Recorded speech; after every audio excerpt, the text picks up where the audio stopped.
not on there. Not on yet. Not yet? Not yet. Shabbat Shalom, Yasharala.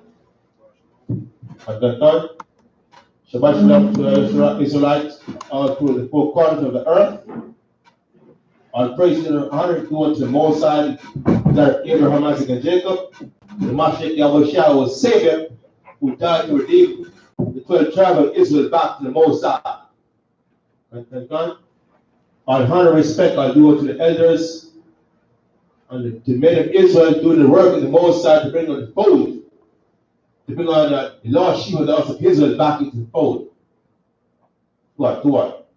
To do the work of the Most High, to worship the Most High. That's what we were born for.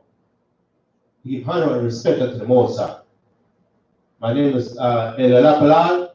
To my left is Captain Amawan, and we have the leader of Zion down in South Florida. That's right. Do the most High's work. Okay. Today's topic is going to be the birth of the nation of Israel. Okay. Colossians 3:17.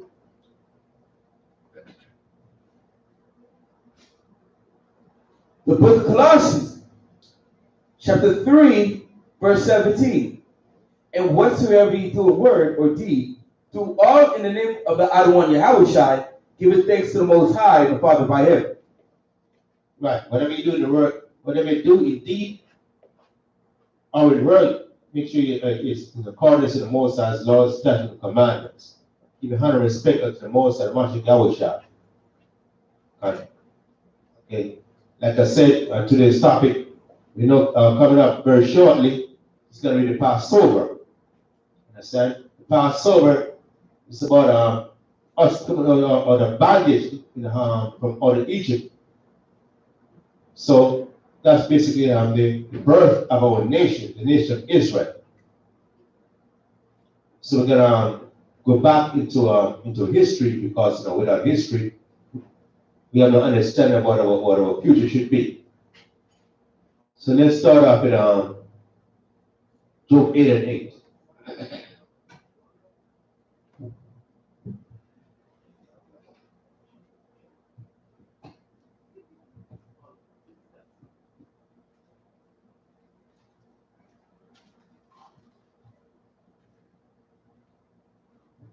Job 8, verse 8. The book of Job, chapter 8, verse 8. For inquire, I pray thee, of the former age, and prepare thyself to the search of their fathers. Right. So the Most High said, inquire, he praise us. And inquire and search of the days of our fathers. Read it again, Job 8, verse 8. The book of Job, chapter 8, verse 8. For inquire, I pray thee, of the former age. Inquire, I pray thee, of the former age. What's former age? Back in the days, as we would say. Go back when? And prepare ourselves to the search of their fathers. And prepare ourselves of the search of our fathers. Inquire of how things used to be back when our fathers used to be living, before we were born. And see what kind of relations we had with the Most High. What the kind of lifestyle we lived. You know what I'm saying? How righteous we were. How you know how wicked we were? So we can understand as to how we should be living in these present times. Right? For we are but of yesterday, and know nothing, because our days upon the earth are in shadow. For we are but of yesterday. What is that talking? For we are but of yesterday. Yesterday is one day ago. Well, what do you know? We were just born the other day. But we are born of yesterday. I mean, I'm saying yesterday is one day ago. We have the knowledge of how things used to be back in the days. We have to inquire. We have to do a diligent search. But we are born of yesterday and know nothing. We don't know nothing because our days upon earth are a shadow. Read. Shall not they teach thee, and tell thee In other words, out of their heart. Right. Shall not they teach thee and tell thee on other words of their heart? But the thing is, how do you inquire of your forefathers? Because a lot of our forefathers out there, they passed. I mean, physically, they passed, they died. So this Bible right here. This Bible, this is our forefathers.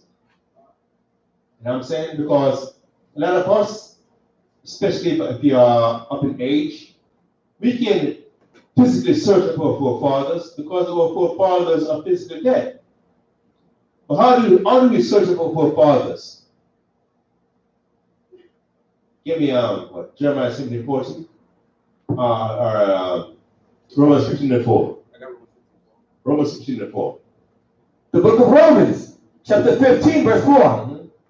For whatsoever things were written aforetime were written for our learning. Right. That's how we search for our forefathers. In the scriptures. In the scriptures, brothers and sisters. Read it again, huh? The book of Romans, chapter 15, verse 4.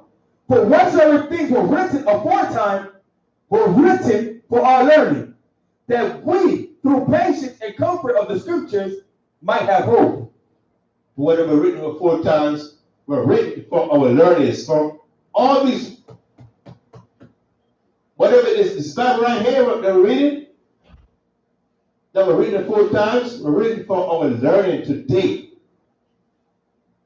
So that we can have comfort and have confidence to know that we, you so-called Negroes, we've seen it, Haitian Puerto Ricans, Native Indians, the nation Israel, the chosen nation of the Most High, that the Mashiach shall die for, we are the chosen nation of the Most High. And salvation is for us. And we should have comfort and confidence in that. Understand? Now get me Genesis 15 and 13.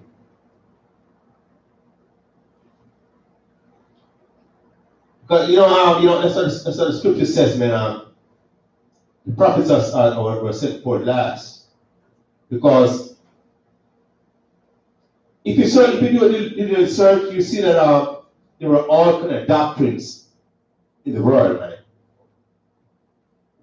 Fake Christianity, Islam, Buddhism, Presbyterianism. But the Hebrew Israelites, they're the last to come on the scene. You know what I'm saying? They're the last one to come on the scene to preach the word of the Most High. Genesis 15:13.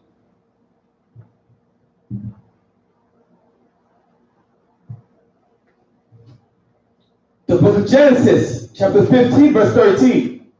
And he said unto Abram, know of a surety that thy seed shall be a stranger in a land that is not theirs. Right. That's what the Most High said to Abraham. Know of a certainty that thy seed shall be a stranger in a land that is not theirs. Most High told Abraham that be sure, or know for sure that what? Your seed shall be a stranger in a land that is not theirs. Your seed is going to be in a land that belongs to another nation of people.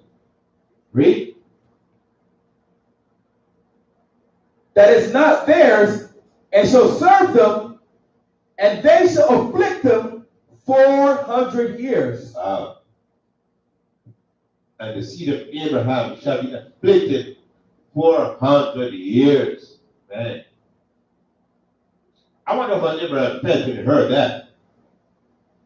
The Most High said, yo, you're my friend, I chose you, but know of a certainty, no, that your seed shall be a stranger in a land that is not theirs, and the strangers on the land and people of the land shall afflict your seed 400 years. I mean, damn. It's like bittersweet, you know what I mean? It's good to know that you're in. The Most High chose your seed, but 400 years? and be afflicted 400 years in a land that is not theirs, be oppressed for 400 years. Read on. And also that nation whom they shall serve will I judge. Right. And afterward shall they come out with great substance. Right. Yo. That's talking about patience. That's what the Most High said, in your patience, possess your soul. And the Most High told Abraham, know for a surety, that the seed shall be a stranger in a land that is not theirs, and they shall be afflicted 400 years. And after that 400 years, what? Also they shall, and that nation whom they shall serve will I judge. So right now in America, they've been here over 400 years, and afterward shall they come out with great substance. That nation that Moses was talking about back in the days when he was talking to Abraham was the nation of Egypt. Understand? And we were in Egypt like 1880 BC. That's when we went into Egypt, 1880 BC. And we served the Egyptians for over 400 years. And of course, we're going to read on, going forward, we're going to see that ahead. We came out of Egypt with great substance. And America is motherly Egypt, whom we observed for over 400 years. When we leave America, same thing has happened. We're going to leave a great substance. Now get me Genesis 37:1.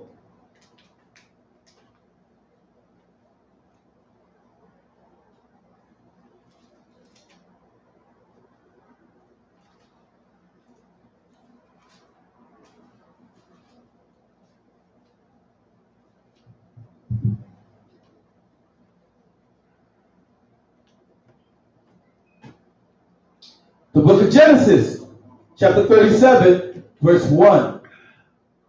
And Jacob dwelt in the land wherein his father was a stranger, in the land of Canaan.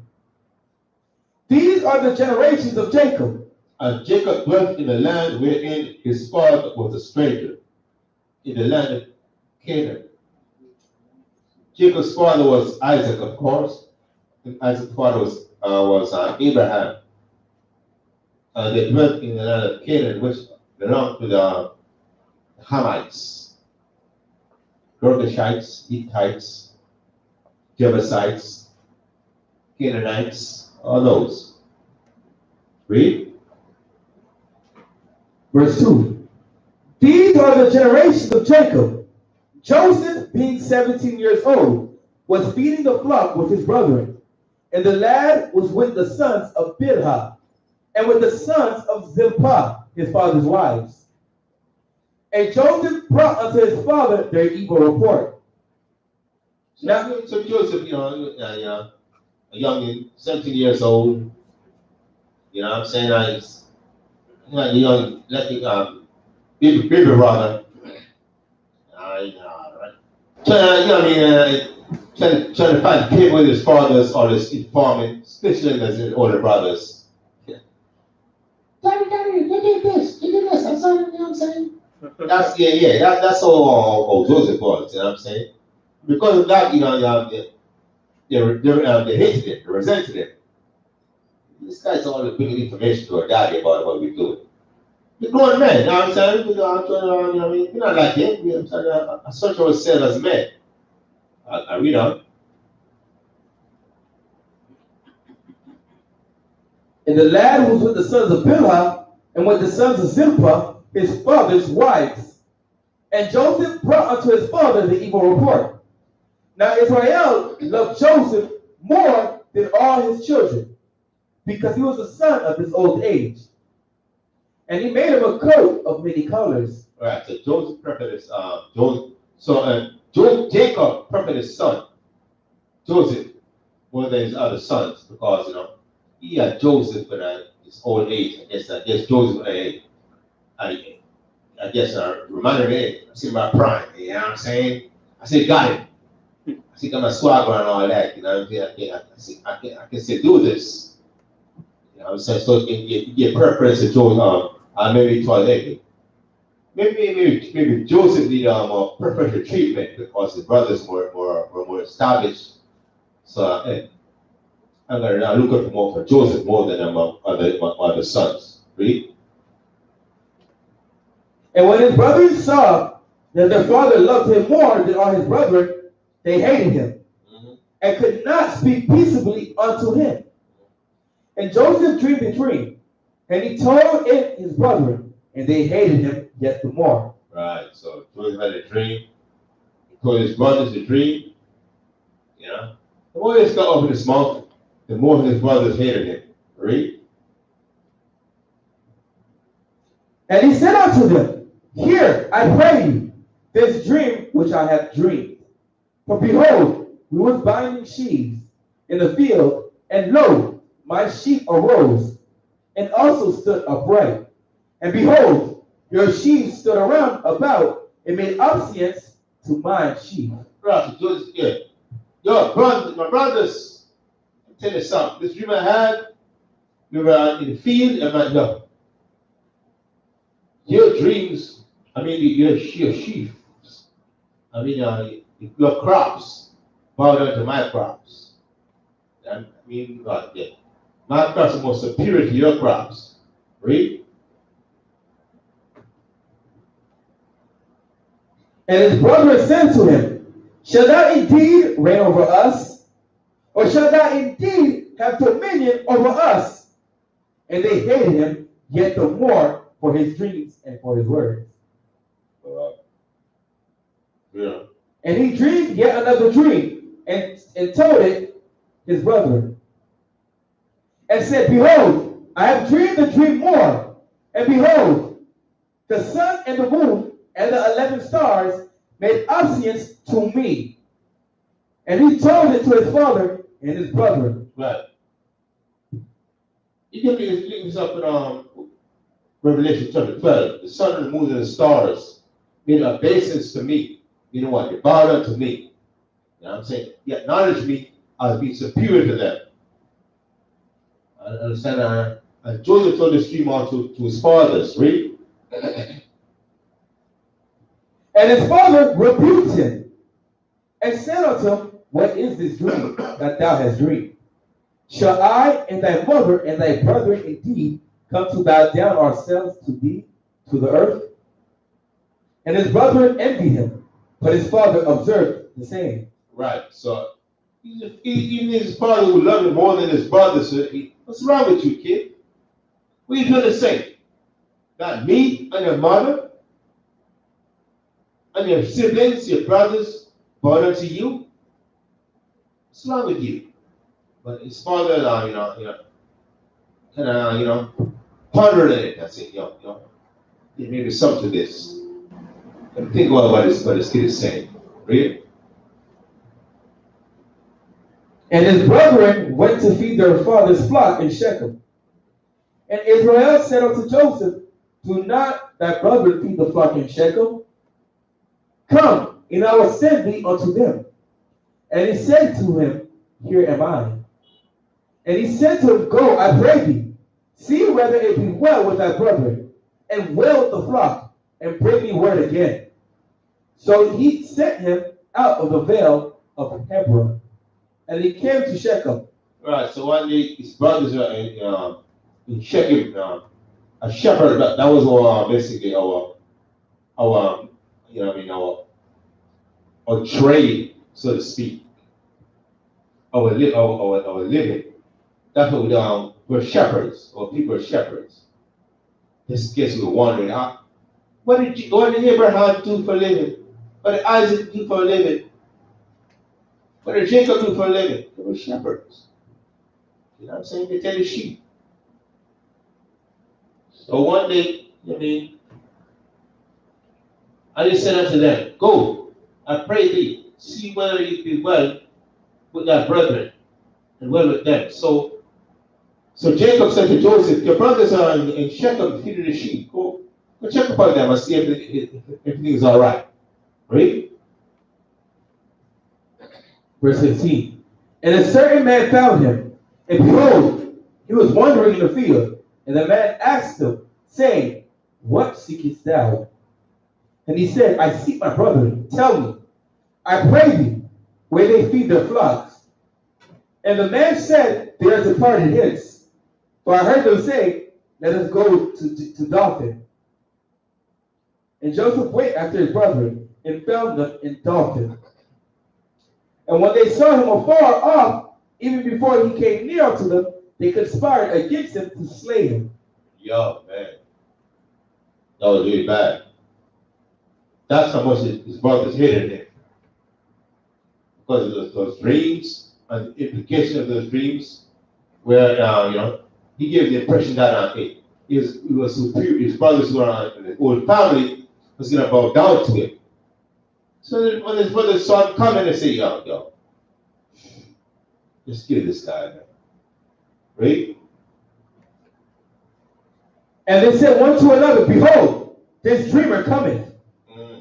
Come now, therefore, and let us slay him, and cast him into some pit. Right, so they said, the dreamer is coming. The same dreamer who thinks he's superior to us. Let's kill this guy, man. I put him in a damn pit, right? And we will say some evil beast has devoured him, and we shall see what will become of his dreams. And Reuben heard it, and he delivered him out of their hand.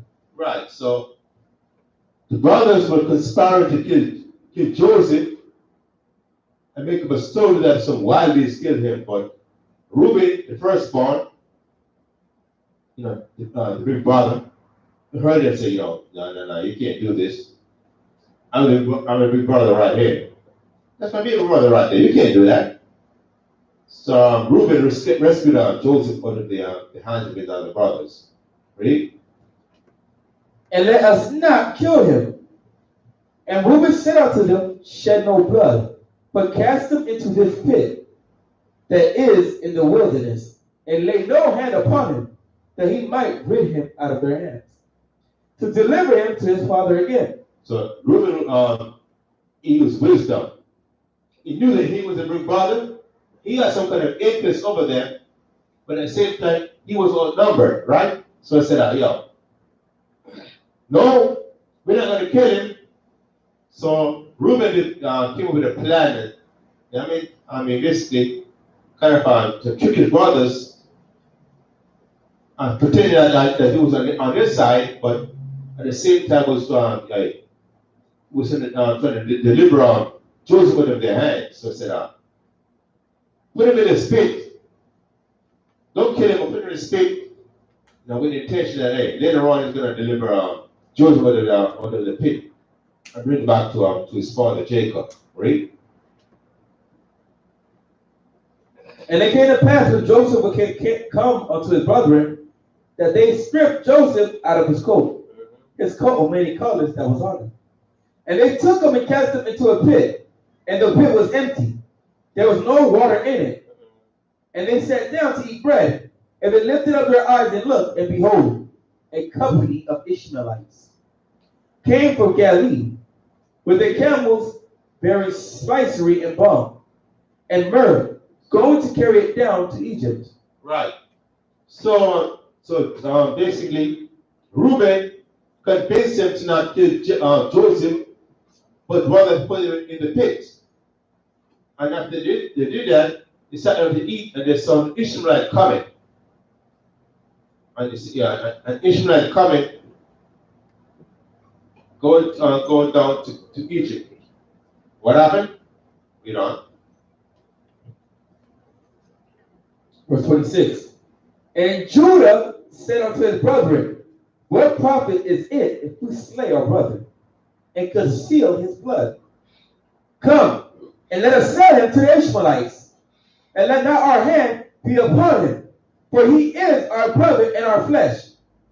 And his brethren were content. what kind of a conscience is that? Say? I mean, what profit is us? What does it profit us to kill our brothers and conceal his blood? Come, let us sell him to the Ishmaelites. I mean, come on, man.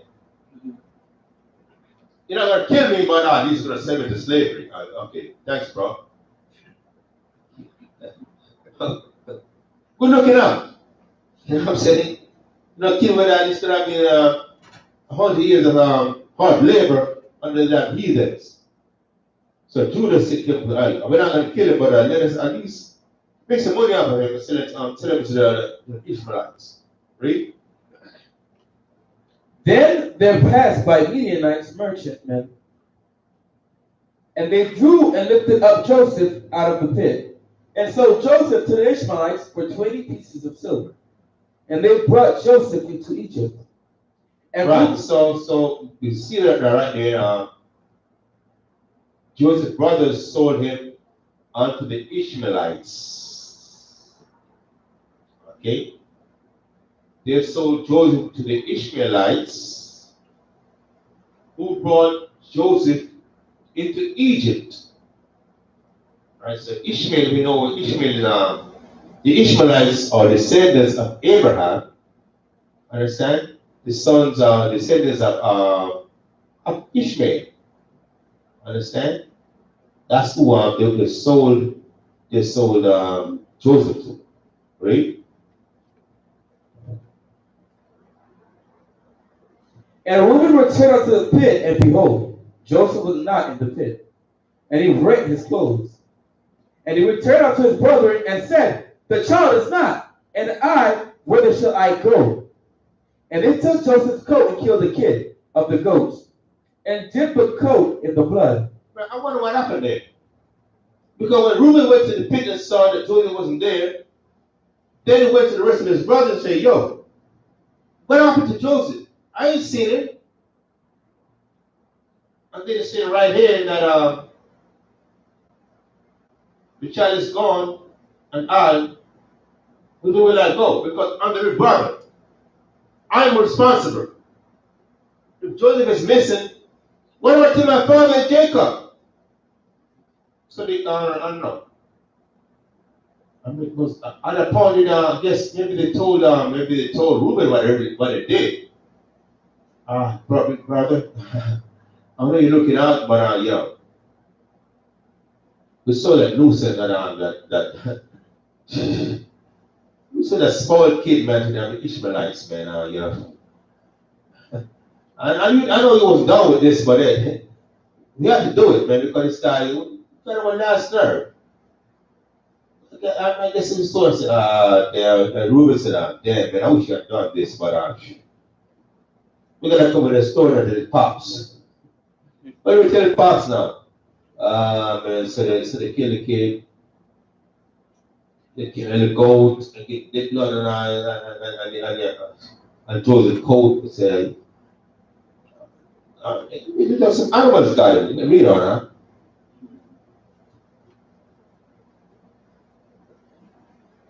And they sent the coat of many colors, and they brought it to their father, and said, this have we found. Know now whether it be thy son's coat or no. Yeah, right.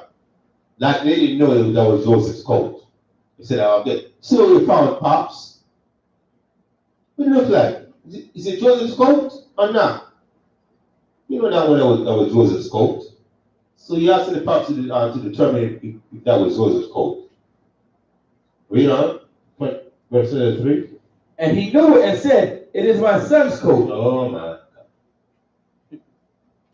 Read. An evil beast has devoured him. Joseph is without doubt rent in pieces. Yeah, an evil beast devoured him. Joseph is without doubt rent in pieces.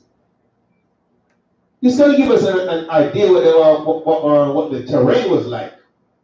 Because it's like, it was kind of like those wild beasts all over the place. You gotta be careful of your, what territory you tread on. Because first, they met this guy, Joseph met this guy who he asked, where my brothers at? that guy could easily have been someone who captured him. You know what I'm saying? It's just like basically right now today. You gotta be careful in the last days who you mingle with them because someone thought, yeah, hey, especially with in these people got captured people, selling into slavery. You know what I mean? All that's going on to back in these last days. I read on verse 34. And Jacob rent his clothes and put sackcloth upon his loins, and mourned for his son many days. God, Jacob was convinced that he didn't imagine that his sons would have done that to their own brothers, sold their own brothers into slavery, and made up a story that some animals killed him. So Jacob started mourning for the Most High, running his clothes and said, Yahweh, oh my God, I can't believe this happened to my son. Lamented to the Most High, concerning what he thought was the demise of Jacob, was the demise of Joseph. Right? Verse 35. And all his sons and all his daughters rose up to comfort him, but he refused to be comforted. And he said, for I will go down into the grave unto my son mourning. Thus his father wept for him. You know something, man? The sons knew what happened, and the son and father was weeping like crazy. I'm sorry, Papa. I'm sorry, I feel the pain. But they knew damn well that what they did. The father thought that Joseph was killed by some wild animal, but the sons knew that Joseph was at least in slavery in Egypt under the Ishmaelites that they sold him to. And the Midianites sold him into Egypt unto Potiphar, an officer of Pharaoh's and captain of the guard. Right. And the Midianites, the Ishmaelites, they sold him to the Ishmaelites. Now we said, and the Midianites sold him into Egypt unto Potiphar, an officer of Pharaoh's and captain of the guard. So that's who Joseph was sold to, the Potiphar, an officer of Pharaoh's, a captain of Pharaoh's guard, a captain of Pharaoh's bodyguards. Read on. The book of Genesis, chapter 38, verse 1. And it came to pass at that time. As a matter of fact, give me at this point, give me Genesis 47 and 1. I'm not gonna read everything, you know what I'm saying? As much as we just read basically how Jacob, how Joseph ended up going down into Egypt. Genesis 47 and 1. The book of Genesis, chapter 47, verse 1. Then Joseph came and told Pharaoh and said, my father and brethren, and their flocks and their herds, and all that they have are come out of the land of Canaan. And behold, they are in the land of Goshen. Right, so Joseph was sold unto to the Ishmaelites, who further sold him unto the captain of Pharaoh's guard. Understand? And if you read in between Genesis 37 and actually Genesis whatever that 37, yeah, and 47. The 10 chapters is a lot to read, and the whole time you can do that. But for the sake of expediency, we're going to skip over basically 9 or 10 chapters. You know what I'm saying? So then Joseph came and told Pharaoh and said, my father and my children and my brethren and their flocks and their herds and all that they have come out of the land of Canaan, and behold, they are in the land of Goshen. So Joseph was telling Pharaoh that my family, my fathers and my siblings and all that they had, the substance, because there was a famine in the land of basically in all the territories around Egypt. And the spirit that the Most High put on Joseph delivered Egypt out of that famine. But there was a famine in the land of Canaan where Joseph's family was Jacob and the children and siblings of Joseph. Read on. So now, at this point now, we know the story of they went to Egypt and the confrontation or the altercation or whatever between them and Joseph, and then Joseph sent for his father and his family to come down from Canaan into Egypt. But Joseph gained much respect due to the deeds that the Moses had performed in front of Pharaoh. So that's where we are right now. So the children, Joseph's family, Jacob and Jacob children came down into Egypt, into a portion of Egypt called Goshen. Right? And he sent some of his brethren, even 5 men, and presented them unto Pharaoh. And Pharaoh said unto his brethren, what is your occupation? And they said unto Pharaoh, thy servants are shepherds, both we and also our fathers. Right. So Joseph brought some of his brothers to Pharaoh, to introduce him to Pharaoh. So Pharaoh asked, what you guys do for a living? We shepherds, we're humble people, you know what I'm saying? We didn't know this or that about that, but that we know to keep sheep, right? They said moreover unto Pharaoh, for to sojourn in the land are we come. For thy servants have no pasture for their flocks, for the famine is sore in the land of Canaan. Now therefore we pray thee, let thy servants dwell in the land of Goshen.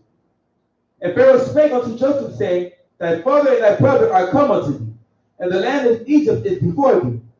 And the best of the land make thy father and thy brother to dwell in the land of Goshen. Let them dwell, and if thou knowest any man of activity among them, then make them rulers over my cattle. Right, so Joseph told Pharaoh, yeah, my family is coming unto you, Pharaoh. You're the king, and all they know to do is keep sheep, be shepherds. So I said, be your will. Let my family stay right here in Goshen and tend their sheep. Read.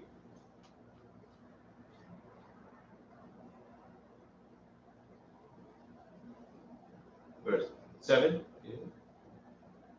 47 and 7. Yes. And Joseph brought in Jacob his father, and set him before Pharaoh. And Jacob blessed Pharaoh. And Pharaoh said unto Jacob, how old art thou? And Jacob said unto Pharaoh, the days of the years of my pilgrimage are 130 years. And Pharaoh said unto Jacob, how old art thou? And Jacob said unto Pharaoh, the days of the years of my pilgrimage are 130 years. So Jacob went down into Egypt at what age?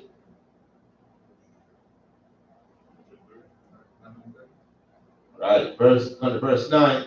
And Jacob said unto Pharaoh, the days of the years of my pilgrimage are 130 years. Wait a minute. The days of the years of my pilgrimage. Pilgrimage. But when did he start his pilgrimage? At birth. The days of the year of my pilgrimage. What does pilgrimage mean? My life, okay. 130 years. Read. Few and evil have the days of the years of my life been, and have not attained unto the days of the years of the life of my fathers in the days of their pilgrimage. And Jacob blessed Pharaoh and went out from before him. And Joseph placed his father and his brother and gave them possession in the land of Egypt, and the best of the land, in the land of Ramses. As Pharaoh had commanded, and Joseph nourished his father and his brother. and all his father's household with bread according to their families. And there was no bread in all the land, for the famine was very sore. At the land of Egypt and all the land of Canaan fainted by the reason of famine. Right. So, and Joseph placed his father and his brethren and gave them a possession in the land of Egypt, in the best of the land. So Joseph, you know what I mean, he looked for his family. And he gave them a possession of land in the best part of Egypt, which was the land of Goshen. Read. And Joseph placed his father and his brother and gave them a possession in the land of Egypt, and the best of the land in the land of Ramses, as Pharaoh had commanded. And Joseph nourished his father and his brethren and all his father's household with bread according to their families. And there was no bread in the land. And the famine was very sore, so that the land of Egypt and all the land of Canaan fainted by reason of famine. And Joseph gathered all the money that was found in the land of Egypt and in the land of Canaan, for the corn which they brought. And Joseph brought the money into Pharaoh's house. And when the money failed in the land of Egypt and in the land of Canaan, and all the Egyptians came from Joseph and said, "Give us bread, for why should we die in thy presence? For the money faileth." And Joseph said, "Give your cattle, and I will give you for your cattle." Right. If money fell. Right. And Joseph gathered up all the money that was found in the land of Egypt and in the land of Canaan, with the corn which they bought. And Joseph brought the money into Pharaoh's house. And when the money failed in the land of Egypt and in the land of Canaan, and all the Egyptians came unto Joseph and said, "Give us bread, but why should we die in thy presence? For the money faileth." And Joseph said, "Give your cattle, and I will give you for your cattle." The money faileth. So I just thought that the families were very sore. You know what I'm saying? And the people of Egypt and Canaan and run about. When Joseph said, "This famine is terrible, man. You gotta help us."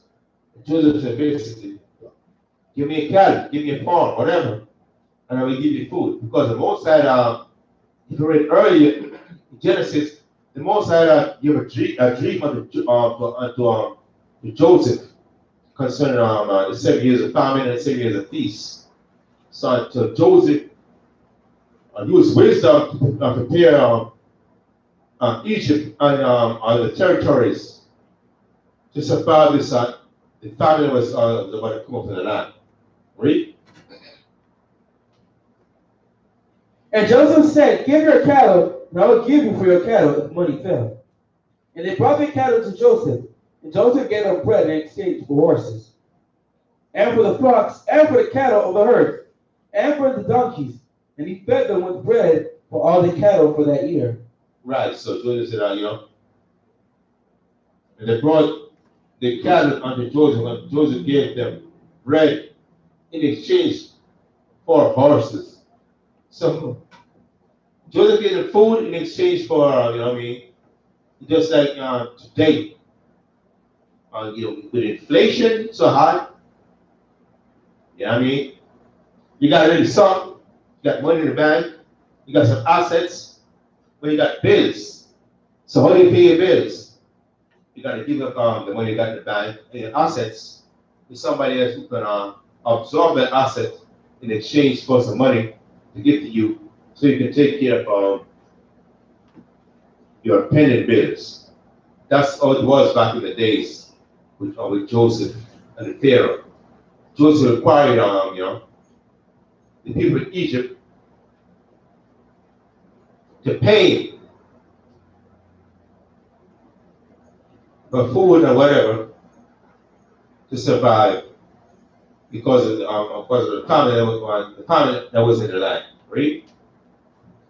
When that year was ended, they came unto him the second year, and said unto him, "We will not hide it from our other one, how that our money is spent. For the Lord also has our herds of cattle. There is not aught left in the sight of my idle one, but our bodies and our lands. Wherefore shall we die before thy eyes, both we and our land? Buy us and our land for bread. And we and our land will be servants unto Pharaoh, and give us seed, that we may live and not die, that the land be not desolate. Right. So people are saying, yo, we got land, but it's just like Esau. Esau, when Jacob was tricking Esau out of his birthright, Esau said, what good is my birthright if I'm dead? You know what I'm saying? Give me the food, man. You can take the birthright and exchange for some food. So, yo, that's how we know. That's how we know. They're really supplanters, man. Just like Jacob supplanted Esau, because birthright, right here, those was supplanting the Egyptians to get the land, to get the Pharaoh, to find favor in Pharaoh's eyes. He said, so the Egyptian was saying, well, what is my land? If it can't produce no crops for me to eat, to feed my people, to keep me alive, take the land, man. Just give me some food in exchange so I can live for today. And tomorrow, I will figure things out. That's basically what this is saying right here. Verse when that year was ended, they came unto him second year and said unto him, we will not hide it from my Lord, of that our money is spent, my Lord, and also have our herds of cattle. There is not aught left in the sight of my Lord, but our bodies and our lands. Wherefore shall we die before their eyes, both we and our land? Buy us and our land for bread, and we and our land will be servants of the Pharaoh, and give us seed, that we may live and not die, that the land be not desolate. So they said, yeah, take the land. Just give me the food, man. Land for food. That's how it was. Time of desperation. Verse 29, verse 20. And Joseph bought all the land of Egypt for Pharaoh, for the Egyptians sold every man his field, because of the famine prevailed over them. So the land became Pharaoh's. And as for the people, he removed them to the cities from one end of the borders of Egypt, even to the other end thereof. Only the land of the priests dwelt he not, for the priests had a portion assigned them of Pharaoh, and did eat their portion which Pharaoh gave them. Wherefore they sold not their lands. Right, so basically, all the people sold their land for food except for the priests of Egypt. So I don't know if the Egyptians learned this, because you know with the Levites are the portion of land. You know what I'm saying? The Levites, they're gonna get a portion with Israel, but at least they got certain lands just in the suburbs of Israel, where they have to dwell amongst the nation of Israel. The tribes, the teaching of the tribes, the commandments of the Most High.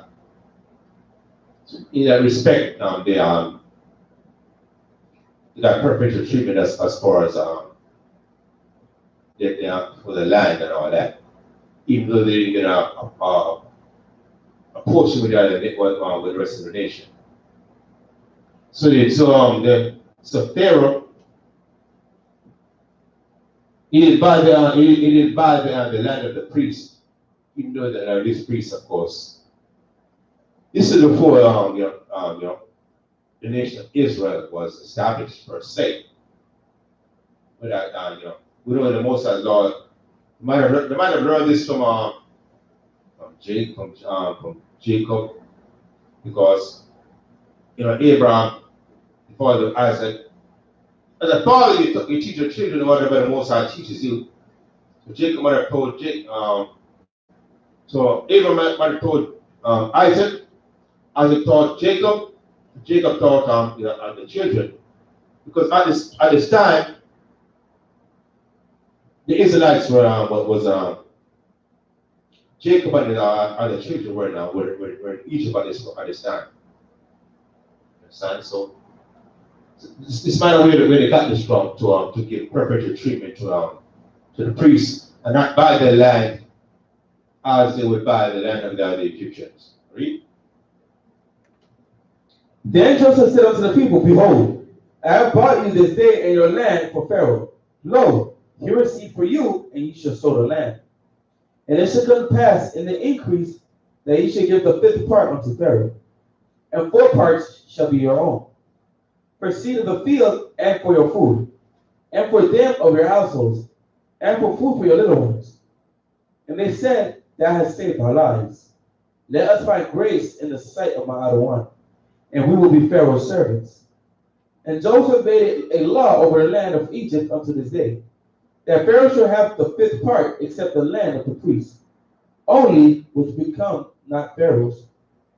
And Israel dwelt in the land of Egypt in the country of Goshen, and they had possession therein, and grew and multiplied exceedingly.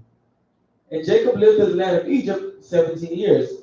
So the old age of Jacob was 147 years. Right. So, the Israelites lived in the land of Goshen, that part of Egypt, the northeastern part of Egypt, the land of Goshen. Basically, we had our own territory of land, our own community, separate from the rest of Egypt. Understand? So we didn't mingle with them. If you notice this and compare this to basically coming up in America, I'm saying, and reading this going forward, how we prospered in Goshen, not mingling with the Egyptians, but basically trading amongst ourselves. You know what I'm saying?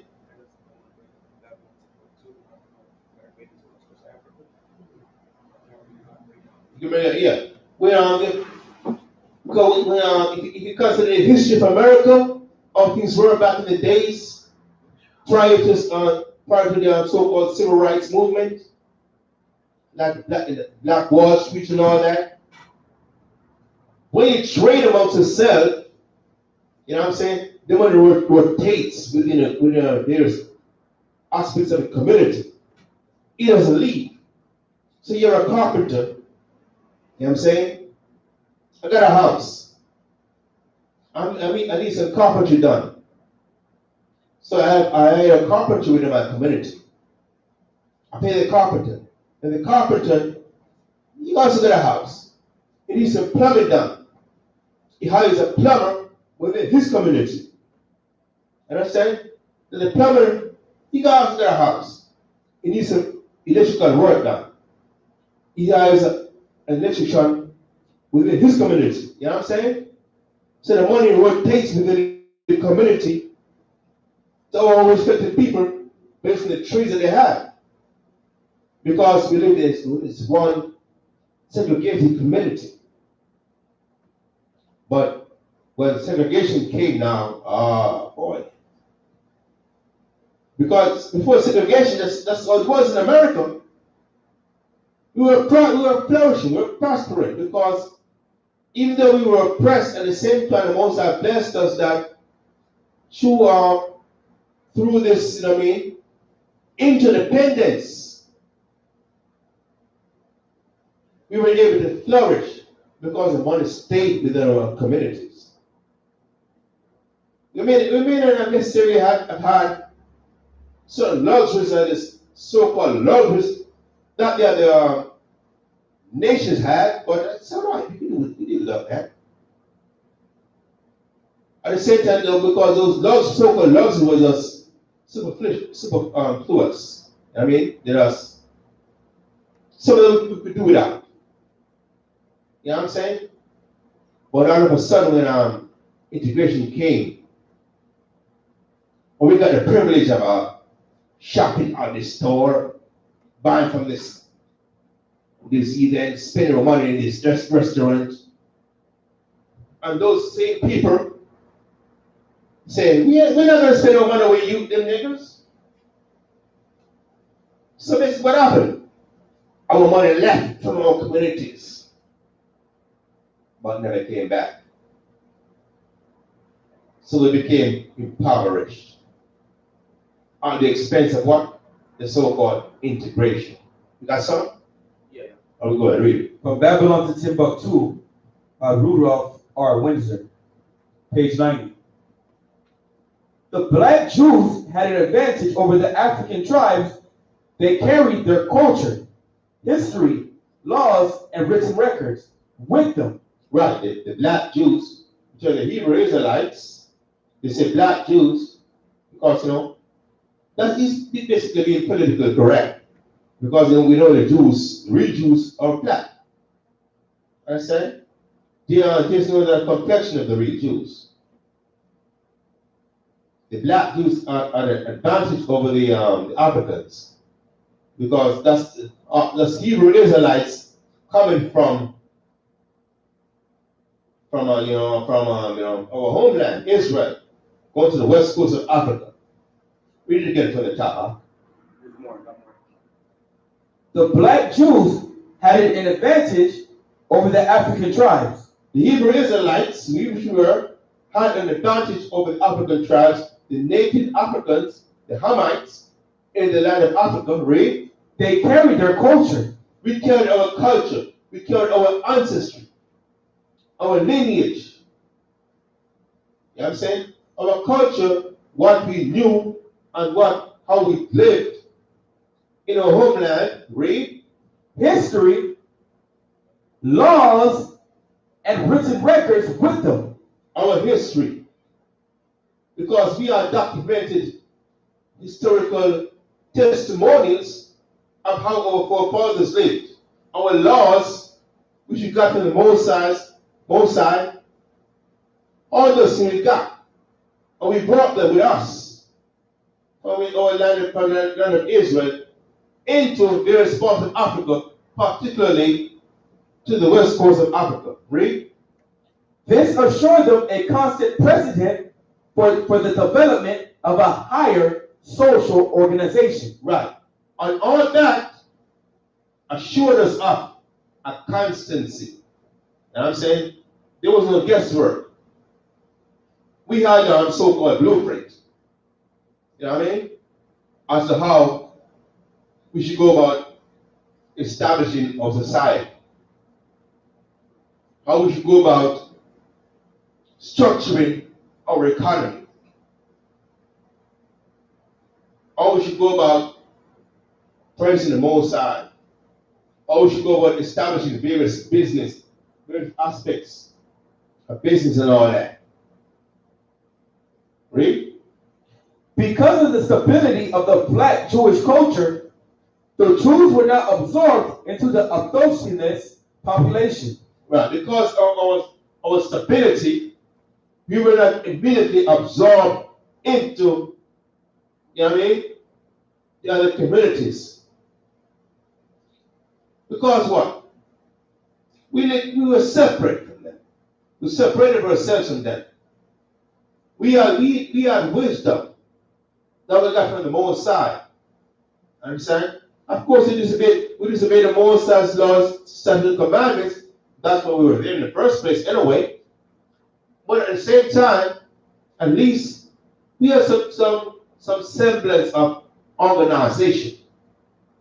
We have some kind of structure that we live by. So we were not immediately absorbed into their way of life. We didn't immediately take on the way of worshiping, the way of conducting business, because we had our own. But right now, we ain't got none. We ain't got that. So that's why we're all over the place, falling all over the place, man. Trying to find our footing. Trying to figure out what's best for us. How we can further develop our communities. Sustain ourselves. Back in the days, we didn't have that problem. We had a solution that the nations and other heathens and ethnic groups around us ended. But right now, you see the reverse. That's how forward slid. Read on. In fact, the Jews absorbed some of the native tribes. The Jews made use of every opportunity. They were an industrious and skillful people. Right. As a matter of fact, we absorbed some of the native tribes. Basically, they gravitated to us. Understand? We dominated them. They saw the superiority of our society. And they say, yo, we need to be like the Jews, the Hebrew Israelites. Right now, it's the opposite, but in time to come, it's going to be that way again, full circle. Read on. In the Jewish Ghanaian states were found kings, princes, governors, generals, secretaries, treasurers, revenue agents, judges, architects, engineers, doctors, historians, language interpreters, mathematicians, jewelers, sculptors, masons, carpenters, painters of arts, goldsmiths, leather workers, potters, armorers, saddlers, blacksmiths, agriculturists, and etc. Wow. That's a whole long list of occupation. You know what I'm saying? That's it right there. That's, they didn't know. We were the west coast of Africa for a long time. And being there, we were able to establish these various different trades and abilities, occupations and all that. That's what coming from. We were there at the envy, and not at the expense, but at the envy of the nation. They envied us for the wisdom of soil that we had, because we brought that. We brought that from our homeland, the land of Israel, into various parts of Africa, to the so-called Hamites, to the Hamites. Read. Come on. The book of Genesis, chapter 47, verse 28. And Jacob lived in the land of Egypt 17 years. So the whole age of Jacob was 147 years. And the time drew nigh that Israel must die. And he called his son Joseph and said unto him, If now I have found grace in thy sight, put, I pray thee, thy hand under my thigh, and deal kindly and truly with me. Bury me not, I pray thee, in Egypt, for I will lie with my fathers, and thou shalt carry me out of Egypt, and bury me in their burying place. And he said, I will do as thou hast said. Right, so Jacob, the father of the nation of Israel, is getting old now, so he called for his children and said, yo, promise him that you will let me rot in this damn Egyptian place. But bury me next to my my fathers and mothers, my peoples. And they promised him that. Okay? So we know that Joseph, when Jacob died in Egypt, and they promised him that they would let him stay there. Read on more. That's what I said God to say. But I will lie with my fathers, and thou shalt carry me out of Egypt, and bury me in their burying place. And he said, I will do as thou hast said.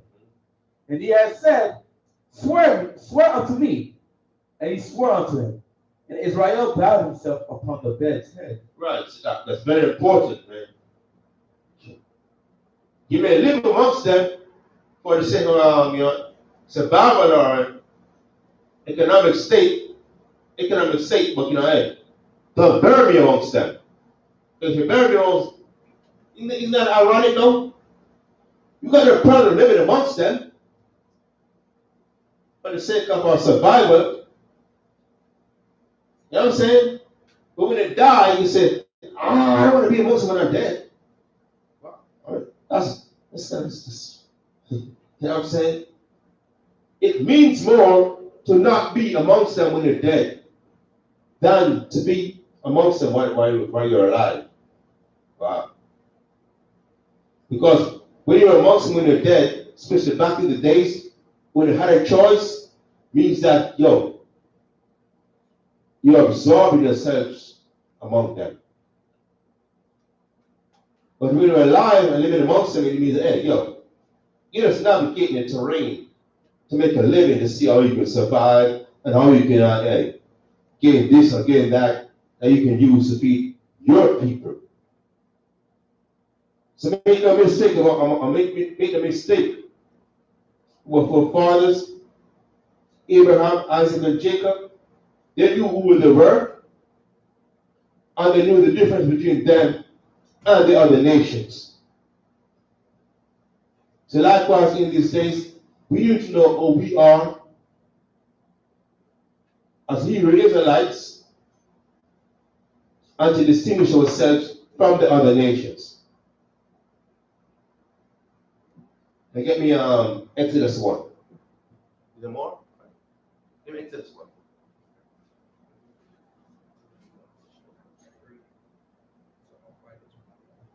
Okay, what now? Okay, all right, we're going to Exodus 1. What was got in Genesis? So how many brothers are here for the camp? How many brothers are here for camp? What's the name is here? Chapter 1 is here, right? Yeah. What's here? Yeah, just those three outside. 3 outside? Yeah, and Kadash is kind of, I don't know, Kadash on the big guy, you watch his on the screen. All right, don't go to Exodus yet. We're going to go to Exodus next week. Where are you? Exodus, Genesis 47? Yeah. Okay, Genesis what is there more than 47? That's it?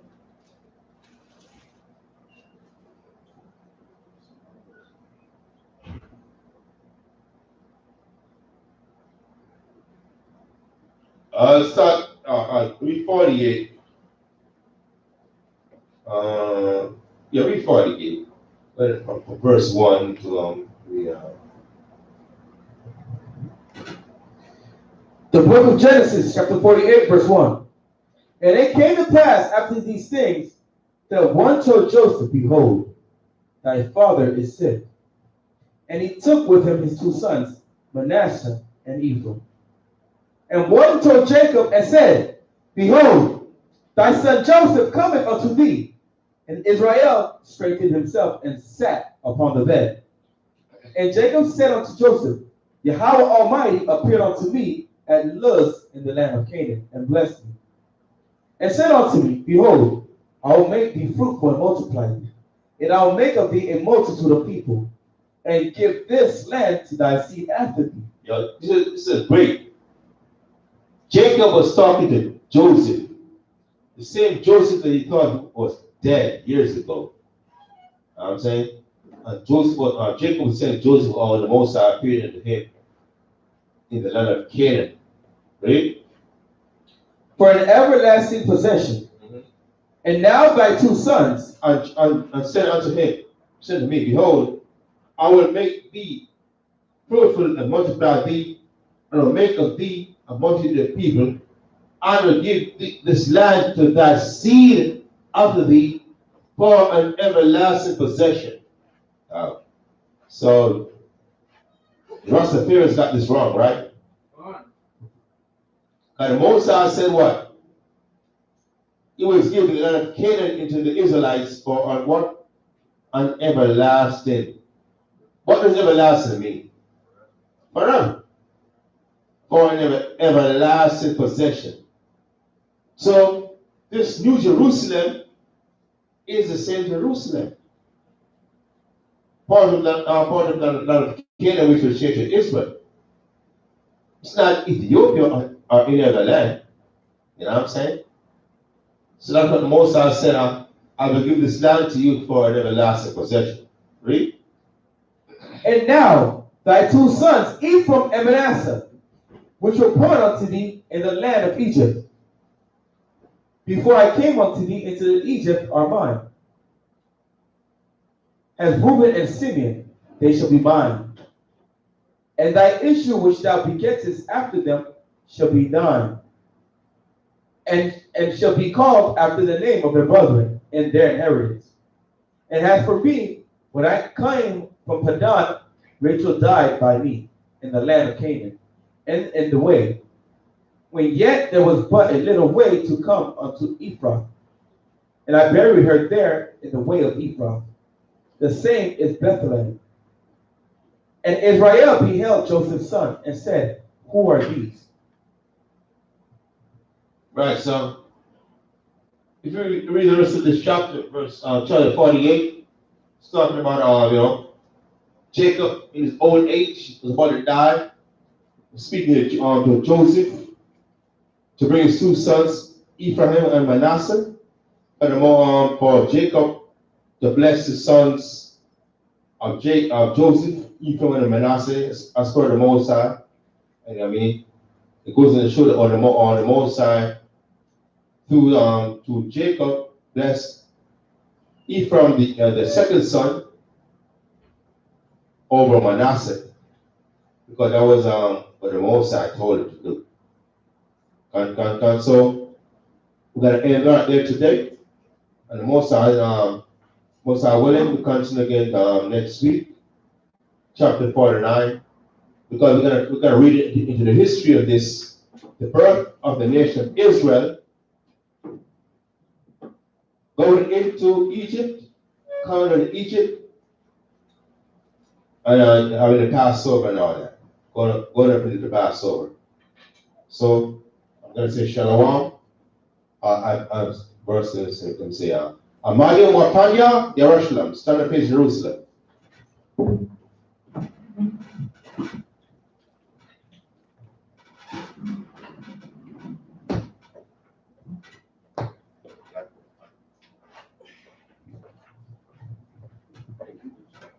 Okay.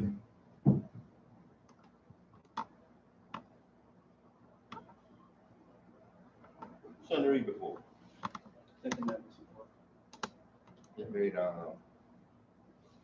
Read the Mashiach Balal. Mashiach Balal, last prayer. Abanawa, Shabbat Shemayim, Badash, Ayah, Shamka, Hawa, Malakata, Zaka, Aisha, Aratisa, Shemayim, the come, Salat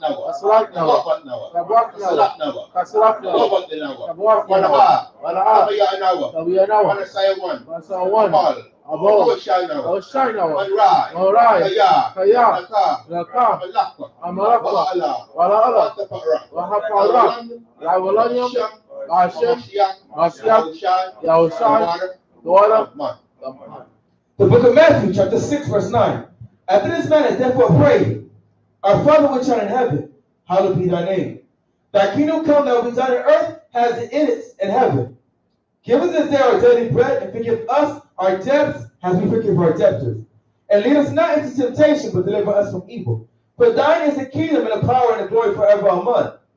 For if you forgive men their trespasses, your heavenly Father will also forgive you. But if you forgive not men their trespasses, neither will your Father forgive your trespasses. Ba'ashur Mashiach Yahushai, Torah Tumiyad, Amen.